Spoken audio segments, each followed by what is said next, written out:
आज हम लोग पढ़ेंगे एक वंश है, वंश का नाम है बलबनी वंश। यानी गुलाम वंश में ही एक ऐसे शासक होते हैं जिसका नाम है बलबन, और बलबन को इतिहास में गयासुद्दीन बलबन के नाम से भी जाना गया है।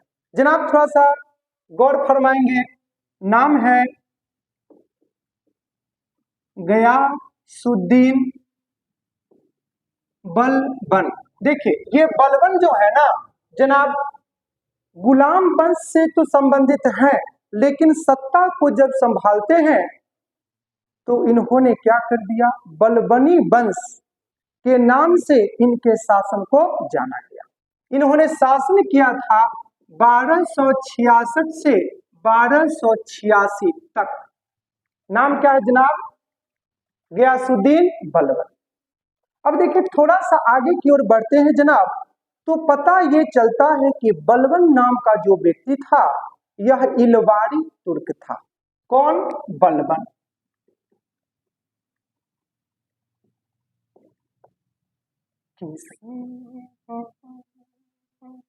नाम क्या है जनाब, बलबन। और कौन तुर्क था? इलवारी तुर्क था, जिसका नाम है बलबन, और गद्दी पर बैठा था 1266 में और मर गया 1286। अब देखिए थोड़ा सा आगे की ओर बढ़ते हैं जनाब, तो पता क्या चलता है कि इस वंश का यानी गुलाम वंश में एक शासक हुए थे जिसका नाम था इल्तुतमिश।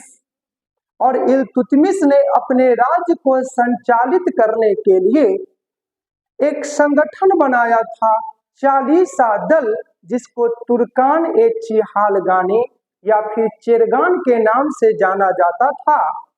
सबसे पहले बलबन आया और आते आते चालीसा दल, कौन सा दल जनाब, चालीसा दल को भंग कर दिया, समाप्त कर दिया, खत्म कर दिया। करने वाला व्यक्ति कौन था? बलबन। देखिए जनाब एक छोटी सी कहावत है ना, कहावत क्या है कि जिंदगी में अपना पराया यहाँ कोई नहीं होता, जब समय अपना होता है तो पराया भी अपना होता है, और जब समय अपना नहीं होता तो अपना भी पराया हो जाता है। तो सब कुछ समय की खेला है और सब कुछ समय पर ही होगा, समय से पहले कुछ भी नहीं होगा। इसलिए समय को समय दीजिए, और जब आपका समय आएगा तो आपको सब देखेगा। थोड़ा सा आगे देखते हैं, अभी समय किनका चल रहा है? बलबन का, जो क्या है, इलवारी तुर्क। अब देखिए आगे की ओर बढ़ते हैं तो पता क्या चलता है कि बंगाल में क्या हो गया, एक शासक हुआ करते थे जिसका नाम है तुगरील खां। इन्होंने क्या कर दिया, अपने आप को यानी बंगाल को स्वतंत्र कर लिया। किसके चंगुल से? बलबन के चंगुल से। लेकिन बलबन को जैसे ही जनाब पता चला ना, बलबन पूरा का पूरा गुस्सा हो गया, और गुस्सा होने के बाद क्या कर दिया, यानी एक सूबेदार है अवध के, नाम क्या है उनका, अमीन खां, और अमीन खां को भेजा, जाओ जाओ और जा करके सबक सिखाओ। किसको? तुगरील खां को। क्या उसको पता नहीं है मेरी पावर क्या है? अब बेचारा अमीन खां जाता है, उससे लड़ता है, लेकिन देखिए दुर्भाग्य की बात है कि बलबन के द्वारा भेजा गया सूबेदार अमीन खां क्या हो गया, हार गया। कौन हार गया? अमीन खां। नाम क्या है जनाब? अमीन खां हार गया। मुंह लटका करके बलबन के पास आया और बलबन को बड़ा गुस्सा आ गया।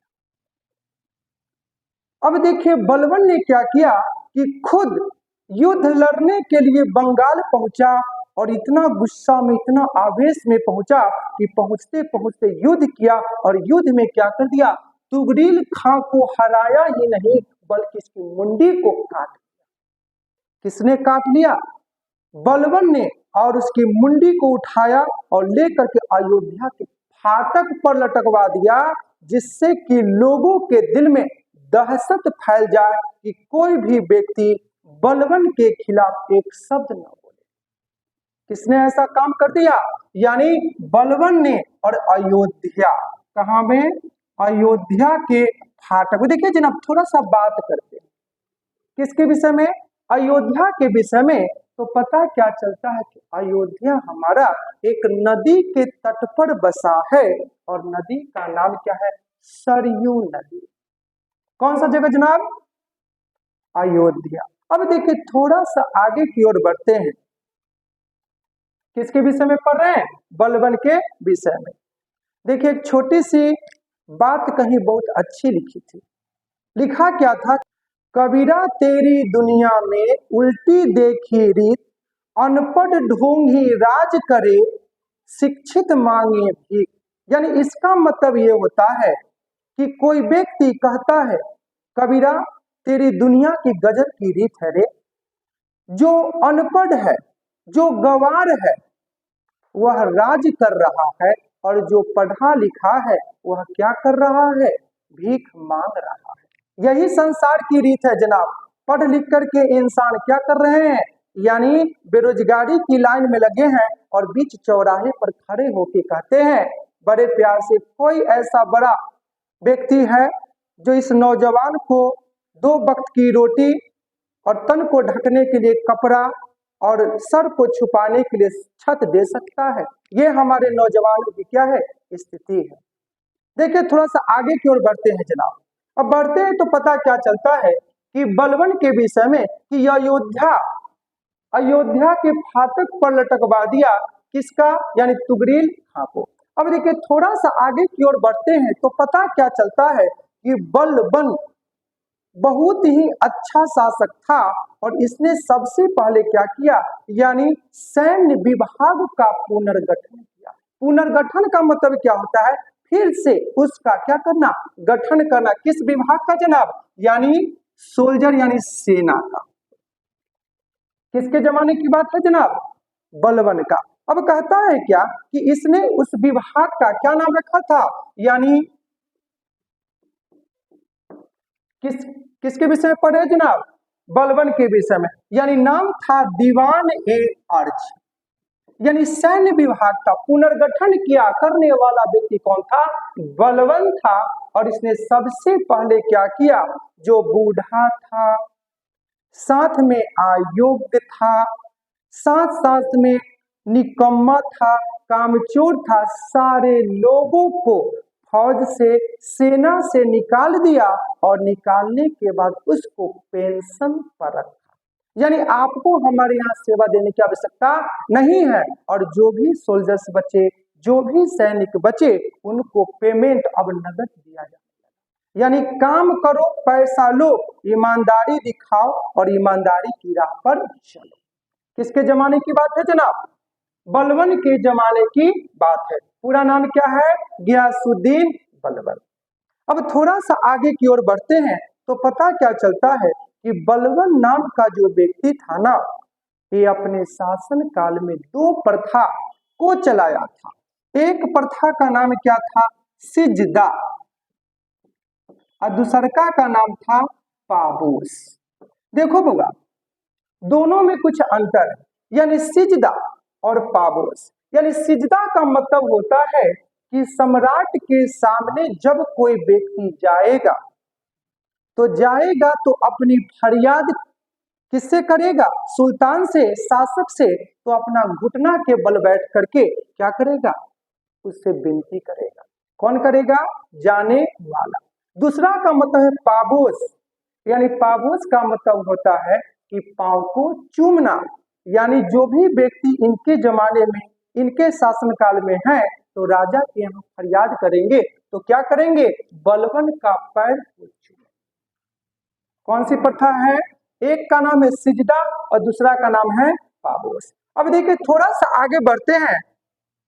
देखिए एक छोटी सी बात हमने कहीं देखा था। देखा क्या था कि सांस और विश्वास दोनों अलग अलग चीजें हैं, लेकिन मानो तो दोनों का नाता एक ही से है। यानी कहता है ना कि अगर सांस चली जाए तो जिस्म खत्म हो जाती है, और विश्वास खत्म हो जाए तो रिश्ता खत्म हो जाती है।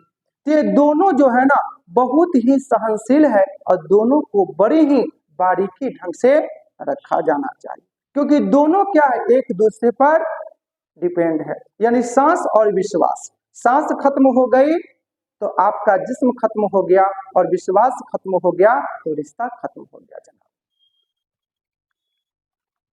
अब आगे की ओर चलते हैं तो पता क्या चलता है कि बलवन नाम का जो व्यक्ति था ना, ये अपने जमाने में, अपने शासन काल में एक उत्सव का प्रारंभ किया। उत्सव समझते हैं, एक त्योहार, यानी फारसी रीति रिवाज पर आधारित। यानी देखो जनाब, नाम है फारसी। देखो, ईरान का प्राचीन नाम क्या था? फारस। यानी ईरान का प्राचीन नाम है फारस, और फारसी रीति रिवाज पर आधारित एक उत्सव का चलन प्रचलन हुआ बलबन के जमाने में। नाम था नवरोज उत्सव। नाम क्या है? नवरोज उत्सव। उत्सव का मतलब त्योहार। परीक्षा में पूछेगा जनाब, पूछेगा आपसे कि नवरोज उत्सव किस रीति रिवाज पर आधारित थी, तो हम लोग बताएंगे कौन सा? फारसी। और ईरान का प्राचीन नाम क्या था? फारस। कौन सा उत्सव है? नवरोज उत्सव। अगले क्लास में हम लोग पढ़ेंगे बलबन का पुत्र कौन था, बलबन का पुत्र कैसे मर गया, और बलबन किसके शोक में मर गया। बस आज के लिए इतना ही।